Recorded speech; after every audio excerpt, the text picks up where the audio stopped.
Hi, my name is Dex from myconsult, and today we'll be looking at a question a client recently asked me.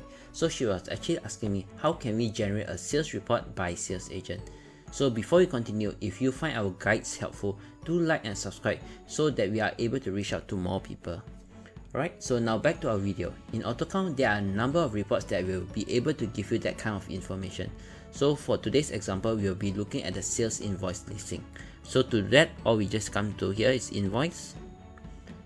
Come here to print listing. Alright, and then we say we want the summary side. Okay. So the first thing that you can actually do is you can come here to group. You can actually group by sales agent.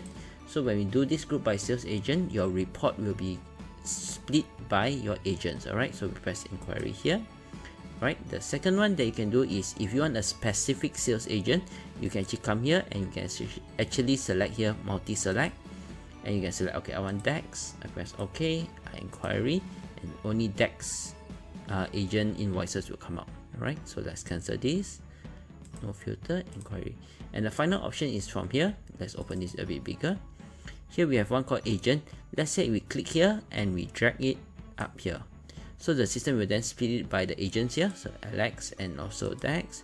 Then here you can actually right click here. You can actually export this to Excel.